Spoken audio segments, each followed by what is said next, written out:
Hello everyone, and today I am discussing Dune. Before I start, if you do enjoy this video, then please leave a like and subscribe if you haven't already done so for more independent content. So it's still fresh in my mind. I saw it last night in the cinema. I just thought it's not really something that I do on my channel in terms of mainstream films, but I thought this definitely deserves a review. The film was directed by Denis Villeneuve, and there was another film in 1984 directed by David Lynch. After that as well, there was one in 2000, but we won't talk about that. So Denis Villeneuve, I think I'm pronouncing that correctly, is a Canadian director from Quebec. He's French speaking, and he's directed films like Blade Runner 2049, Arrival, Prisoners, Sicario, and one called The Enemy as well, which stars Jake Gyllenhaal, about a twin that tries to take over his life. And if you haven't seen it, then go and see it. It's brilliant. I forgot to mention as well that there will not be any spoilers in this video, and I'm just going to briefly go over the plot just to give you a backstory if you haven't already seen it. So there are a lot of moving parts to this film. I'm going to try and sort of describe it as accurately as I can without giving too much away, but like I said, there's a lot of moving parts and it is quite complicated.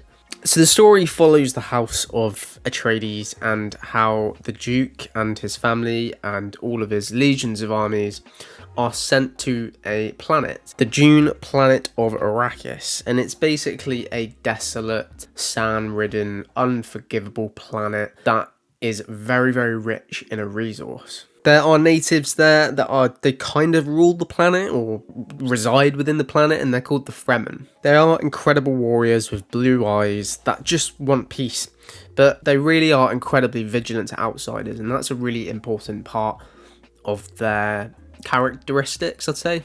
So Atreides, leaving their home planet of Caladan, are sent by the Emperor, who is kind of the ruler, and he's said to be the ruler of the Imperium. I didn't really know what that was at first, but I think in non-technical terms, it's essentially the ruler of the universe. The idea is basically that the planet Arrakis is known for its spice, and I said that spice was the natural resource, and in this sense, it's apparently the resource that fuels interstellar travel, and it's really important for legions and houses and armies to travel across space and time. Without it, it would be very, very difficult.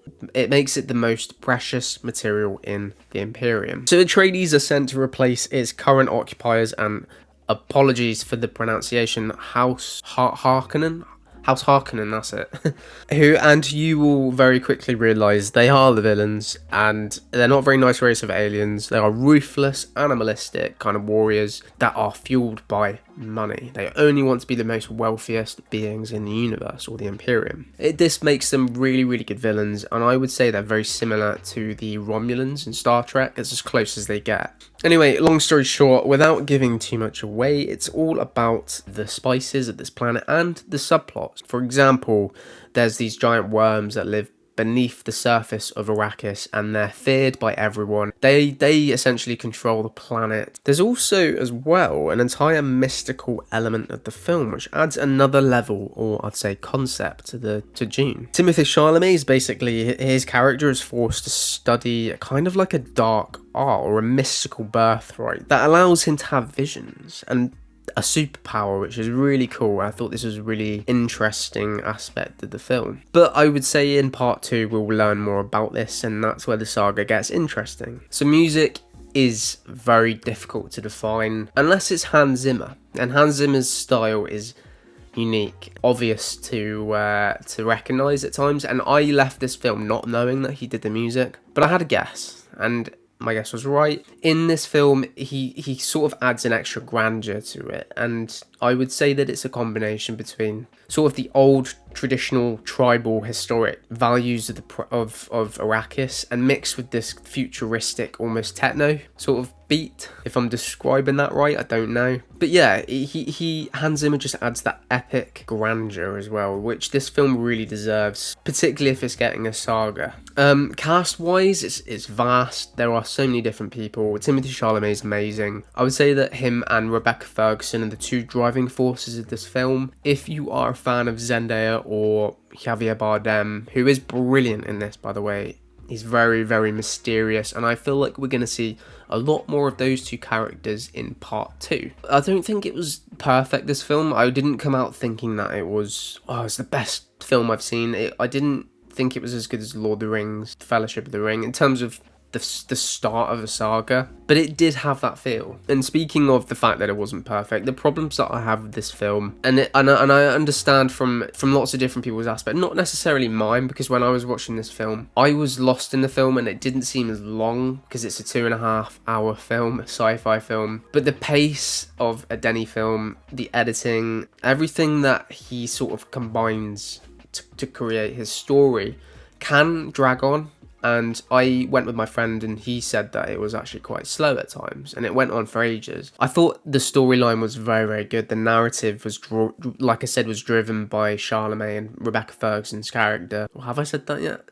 I can't remember. So the technical qualities of this film, also there were a few scenes that I don't think were very necessary, and I feel like if there was a director's cut, that yeah, it just would be necessary to cut this particular scene out. There was one where Timothy and Rebecca's characters were basically mother and son, and it just got really weird and it was creepy at times. And they basically putting their suits on to try and survive the desert, and I just thought it was really uncomfortable, unnecessary.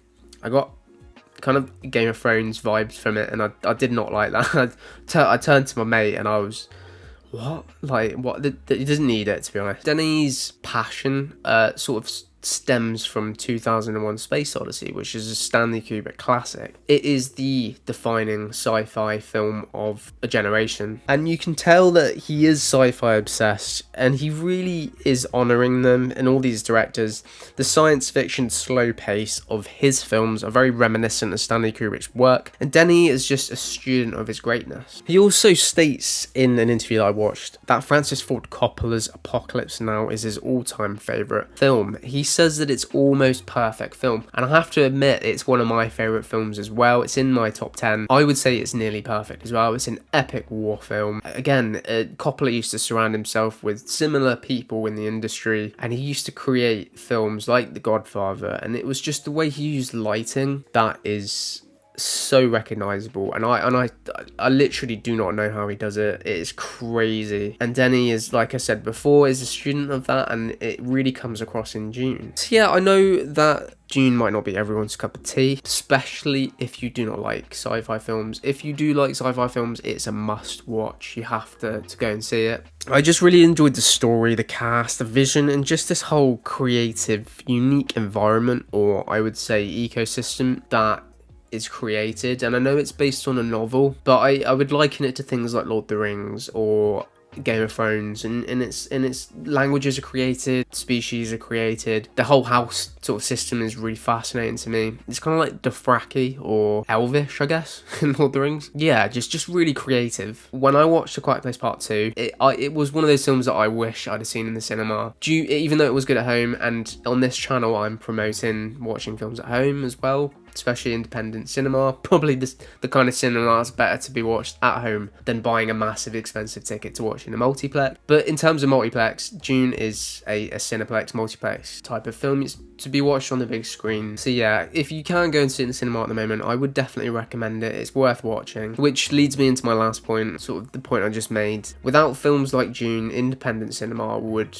not be what it is. It gives you that option, and I salute Denis for sort of providing that option. Star Wars is a very similar one as well. It's amazing, and it gives cinema that variety that we all need. So I would give Dune a solid 8 out of 10. I think it's just a general review. Like I said just a minute ago, without films like Dune, independent cinema would not be where it is today. And on that note, take care everybody.